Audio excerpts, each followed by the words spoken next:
tardes a todos. Soy alumno de la Universidad Victoria del Estado de Guanajuato. Se nos pide realizar el siguiente reto, por lo cual doy por iniciando. Soy alumno de la Universidad Victoria del Estado de Guanajuato. Mi nombre es Román Huerta Forte García, con matrícula 21007591 de la licenciatura en Derecho. El módulo cursado actualmente es Derechos Humanos en el ámbito internacional, volumen 2. El número de reto a cumplir es el reto número 5. ¿Cuál es la responsabilidad del Estado mexicano? El nombre de mi asesor es Diana Patricia Josefina Orcasitas Hernández. Fecha de elaboración de este video es el 13 de diciembre de 2023. Se nos pide analizar y resolver los siguientes casos. Caso número 1. Ana se encontraba pacíficamente repartiendo panfletos a las personas que se manifestaban en las plazas de armas de su ciudad. El contenido de los panfletos versaba sobre citas bíblicas. Al enterarse de lo que hacía Ana, un policía decidió arrebatarle los panfletos y detenerla, argumentando que no era el lugar para repartir este tipo de información, pues alteraba el orden. Ana permaneció encerrada e incomunicada dentro de una patrulla durante 3 horas, hasta que la manifestación concluyó. Posteriormente, la policía la trasladó a la barandilla, donde recibió burlas y calificativos y peyorativos por el personal de seguridad pública. Luego de un día detenida, la dejaron en libertad. Ana denunció el hecho ante la Fiscalía General del Estado, así como ante la Comisión Estatal de Derechos Humanos. Ambas instituciones cometieron el inicio de cualquier procedimiento, por lo cual Ana acudió a la Justicia Federal, donde resolvieron la incompetencia para conocer el asunto. 2 años después, Ana presentó su caso ante la Corte Internacional de Derechos Humanos. Bueno, se nos hace la siguiente pregunta. ¿Consideras que existe responsabilidad por parte del Estado mexicano? Desde mi punto de vista, sí existe responsabilidad por parte del Estado mexicano por las dos instancias, tanto por la Fiscalía del Estado y por la Comisión Estatal de Derechos Humanos. Emitieron el inicio de cualquier procedimiento, pues al existir de dicha omisión, Ana presentó su caso ante la Corte Internacional de los Derechos Humanos, ya que le fueron violentados sus derechos establecidos en la Constitución Política, así como en la parte internacional de los derechos civiles y la Comisión Americana de Derechos Humanos, y en Declaración Universal de los Derechos Humanos, siendo los siguientes artículos: artículo 34 de la Constitución Mexicana, que menciona que toda persona tiene derecho a la libertad de religión y a elegir al de su agrado. Esta libertad incluye el derecho a participar individualmente, en público o privado, en ceremonias, siempre que no constituyan un delito o falta penada por la ley. Es decir, la libertad de expresión se encuentra contemplada en el artículo número 7. Nos dice que es inviolable la libertad de difundir opiniones, información e ideas a través de cualquier medio.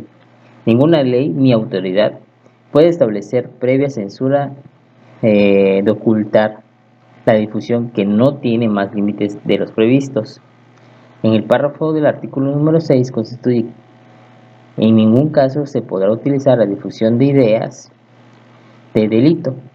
También en el artículo número 1 de nuestra Constitución se establece que toda persona gozará de los derechos humanos reconocidos en la Constitución. ¿Sí? Entonces,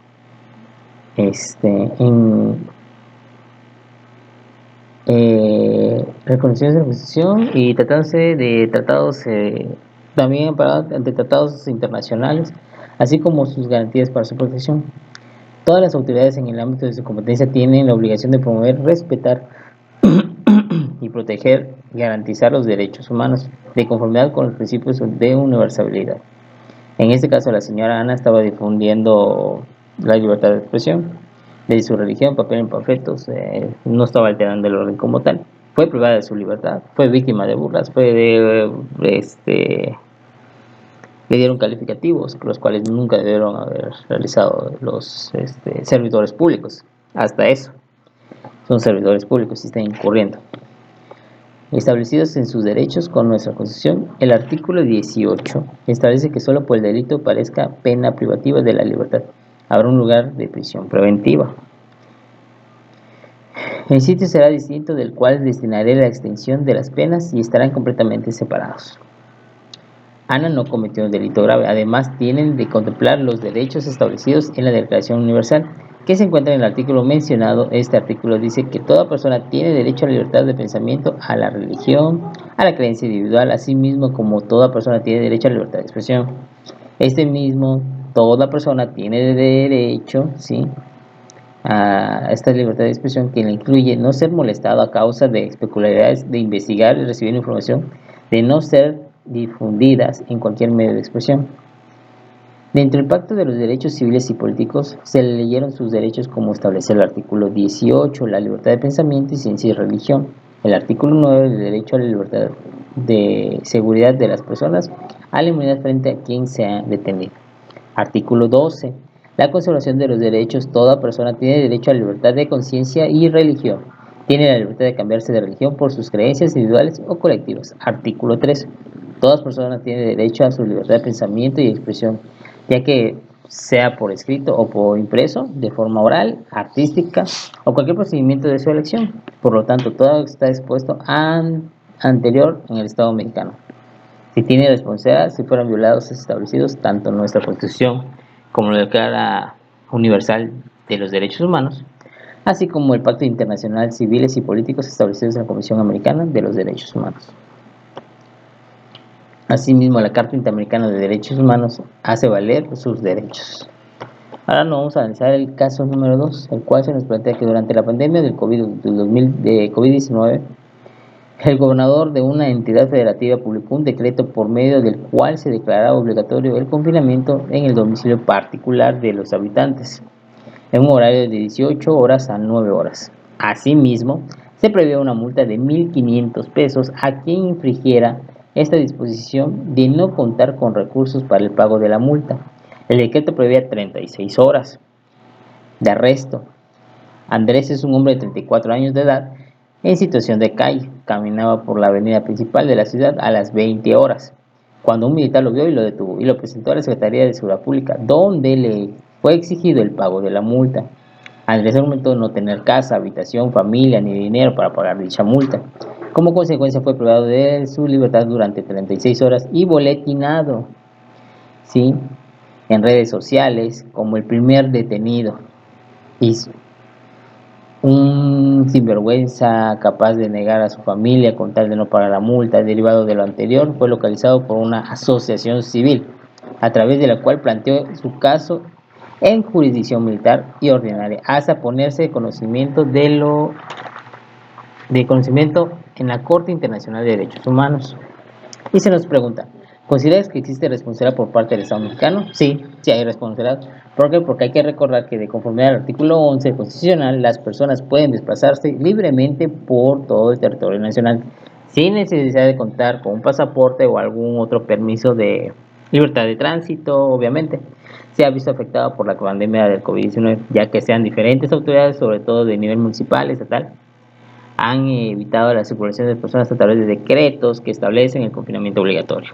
Sin embargo, hay un gran problema con estas medidas, ya que las autoridades locales no están facultadas para suspender o restringir los derechos humanos. Además, la afectación de la libertad ambulatoria, por más que se considere idóneo para contener el virus, puede traer más perjuicios que beneficios. Debido a las grandes ciencias que existen en la sociedad mexicana, en este caso Andrés es una persona de calle, y si analizamos nuestro texto constitucional, no encontramos ni un artículo, ¿sí? Y el artículo 29 establece que solamente el presidente de los Estados Unidos mexicanos, con aprobación del Congreso de la Unión, podrá suspender o restringir los derechos humanos.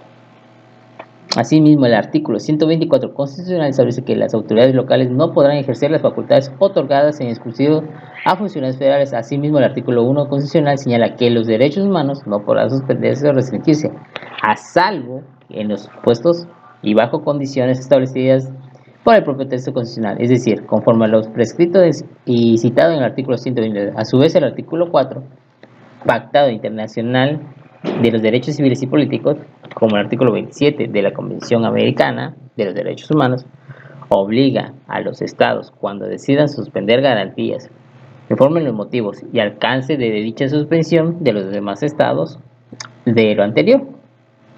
Y se entiende que para evitar abusos de afección de los derechos, a su vez, exponer a las redes sociales, Andrés, también violenta sus derechos humanos. Este tipo de profesiones pueden comprometer la intimidad y el honor de los afectados. Bueno, en conclusión, el derecho son un conjunto de normas jurídicas las cuales regulan la actividad, el comportamiento del ser humano. Entonces, es aquella persona que viola o que no acata estas normas jurídicas, pues se puede hacer quedador de una sentencia nada grata por un juez calificador. Entonces, el derecho en esta materia que nos escribe de mantener organizada la sociedad y mantener el orden alejada de todo caos y energía. El derecho forma parte de las ciencias sociales, como es en el caso de la historia, la filosofía, la sociología, la antropología, asimismo la economía. El derecho, desde mi punto de vista, lo considero un arbolito frondoso, el cual las raíces propias del arbolito es el derecho sustantivo. El tronco del árbol considerado es el derecho penal y las ramas de todas las ramificaciones que tiene el derecho mismo, por ejemplo el derecho civil y la constitucional corporativa del derecho laboral, administrativo y agrario. Todas las ramas son completamente independientes, pero a la vez se encuentran entrelazadas por jurisprudencia, es decir, por palabras de sabiduría jurídica, también de la propia ley, así como los tratados internacionales. Entonces, estas ramas se ven muy relacionadas de una forma u otra. Las hojas del arbolito considero que son el juicio, el amparo, juicio de amparo, perdón.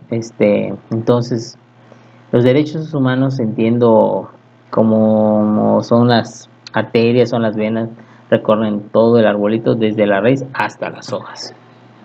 Bueno, espero que les haya gustado mi video. Eso sería todo por mi parte. Y hasta luego. Espero su poderosísimo like y sus comentarios, compañeros.